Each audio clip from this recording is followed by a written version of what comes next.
Hi guys, welcome back to the channel. Thank you so much for the support. So a lot of people following this case.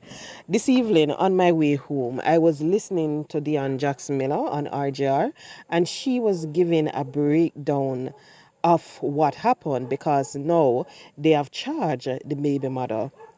And when I was listening to her, people, I don't even know how someone can be so cool to look at a 10-month old to harm an innocent child. What can that child do? Nothing.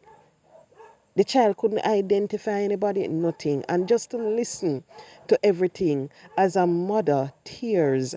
And I don't know if you hear it, but the more I think about this case is the more emotional I get. Because you see, the sad thing is we are living in a cold world, and people will reach out to you, try to befriend you, and you might think that, guess what? They have your best intention, not knowing that they mean your harm. Because just imagine if this young lady knew what would have happened to her and her child, she would have never, ever get into that van. And I have to say, congratulations to the Jamaica Constabulary Force, because people, this was one investigation that they did a good job at. And when you look at the time and now they were able to charge this young lady, when you listen, clearly they have solid evidence. They have evidence to show that she was involved. And I have to say, people, here in Jamaica, they install cameras on the street, and more when you follow cases, you realize that it is such a good thing when they do. I just hope that they will be able to install them every single where in Jamaica, as they refer to it, Jamaica High, because that also was an integral part in this case. But people, you can just listen to what Dion Jackson had to say, the breakdown of the case and everything. You can listen, be informed, and this is a reliable source you're getting the information from, because one thing for sure, they wouldn't come on the radio, put out anything if I not saw it go. So you can just listen to her. Going through the allegations of the Crown, and just to back up a little, just reminding you that the allegations are that Tasha and her baby girl were taken from their home at Gilmore Drive by Leoda Bradshaw in a tinted SUV motor vehicle. And then the allegations are that she now gave them over to the men, including 12 the men that she was conspiring with. And the allegations that they were taken forcibly to an area in East Kingston and murdered by the men who had a gun. Now, in the meantime, what is happening elsewhere? So the news of the disappearance broke in the next few hours, and by Sunday, September 10, the papers, the media houses were all carrying the story. The Gleaner reports that Mr. Paulwell said his daughter and her mother were, quote unquote, seemingly abducted from their home the day before, and the police launched a search for both of them. And they described Tasha as being dark, slim, about 5'4", and the baby as being dark and about 7 centimeters tall. And the mom was dressed in a brown tube top and army green sweatpants and black Crocs, while the baby was in a pink onesie. So that was September 10. On the following day now, the Monday, September 11, we heard that a reward was being offered, a $500,000, that's $500,000 reward was offered for information that could lead to the safe return of the mother and the baby. Now, a week later, this is September 17, or nearly a week later, the Gleaner reported that a person of interest had tried to leave the island. Person of interest in the investigation had tried to leave the island and was prevented from doing so because they were on a watch list at immigration. So the police at the time didn't say who this person was, but the Gleaner reported that the man tried to leave the island from the Norman Manley International Airport in Kingston, and immigration authorities stopped him because he was on this watch list, but he hadn't at that time been taken into custody. In the meantime, Mr. Paulwell had posted on Facebook saying that the past week had been horrific.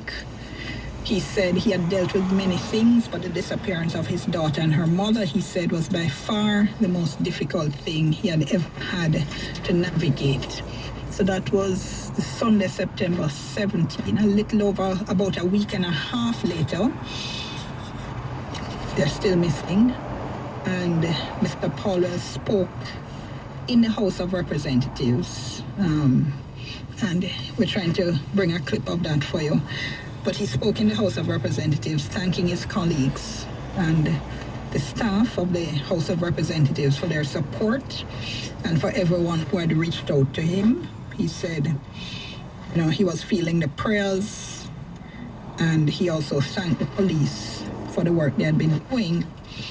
And at the time, the person of interest who had tried to leave the island was said to be cooperating with the police.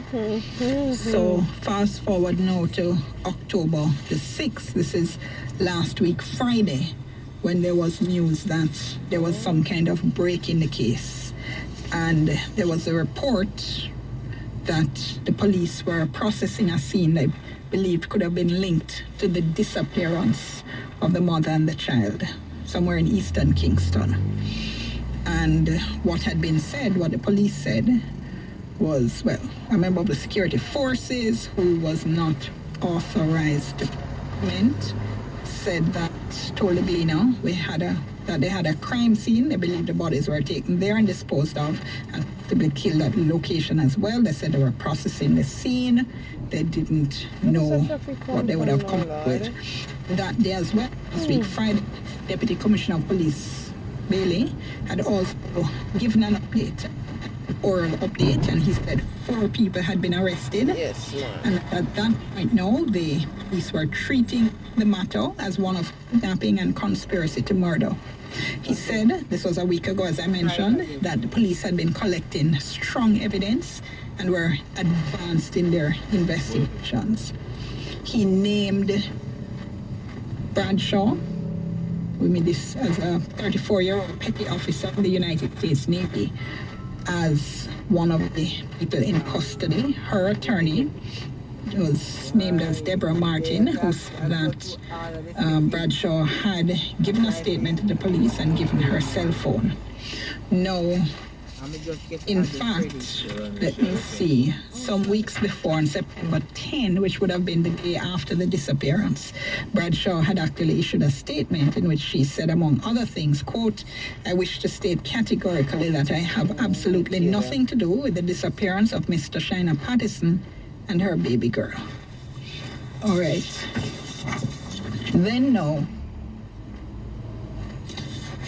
We had the matter proceeded, and by this time now people did start to pay attention to Bradshaw and what was happening, who she was, what was happening with her.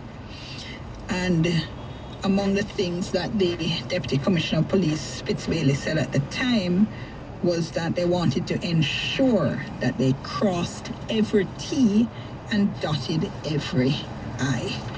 And we're now hearing the results of that in the allegations that have been publicized and in the charges that have been laid. Let's just listen in to Mr. Paulwell speaking in the House a few weeks ago. Madam Speaker, I would not resume my seat without thanking colleagues, all the colleagues in this House who have reached out to me. In fact, not only the colleagues in the House, but staff members, indeed all of Jamaica, who have reached out to me over the last 2 weeks as I go through my own personal trial. And to really say, despite the fact that we are closer today than we were 2 weeks ago at finding my daughter, Soraya, and her mother, but I do feel the prayers And it's prayers from hundreds and hundreds of Jamaicans who have reached out. And, in these times, sometimes your own faith can be weakened. But I can assure you, Madam Speaker, and indeed this nation, my faith is stronger today than it has been. I want to thank the police for their work that they're doing and to urge everybody to continue to pray so that they will return safely. Listening there to MP for East Kingston and Port Royal, Philip Paulwell. Now, Sharon in Brooklyn saying this is a very, very strange case. A member of Parliament's, an MP's, let's put it that way. MP's child and her mother went missing. I don't hear any member of either party coming out and condemning the kidnapping or even the murder. Well, in fact, Sharon, a statement came in from the PNP this afternoon in which they said, and people had been asking, how come the party hadn't said anything? But there is a statement this afternoon. It's entitled, "It's headed Justice for Soraya and Tashina," and it said the PNP is deeply saddened and still in shock from the heart-wrenching incident involving the abduction and murder of MP Philip Paulwell's 10-month-old daughter and her mother.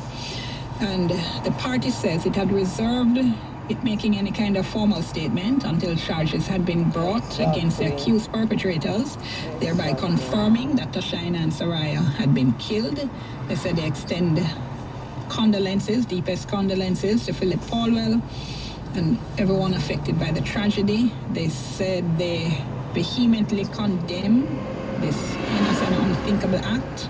They expect the law will punish the perpetrators to the fullest extent possible. They said they commend the Jamaican people for their swift and detailed investigation, which has brought some clarity to the nation in a relatively short period. And they said it's a grim reminder of the urgent need to protect women and children in Jamaica. All right. So that came out, as I said, this afternoon, and the party is saying it didn't make any formal statement because it was waiting for charges to be brought. And we're going to leave it there and take a break. I mean, I must say, in this, as in a number of other cases recently, there seems to be a lot of very detailed and evidence-driven work, forensic evidence-driven work that's being done by the police to try to apprehend perpetrators. Let me also say, obviously, these are...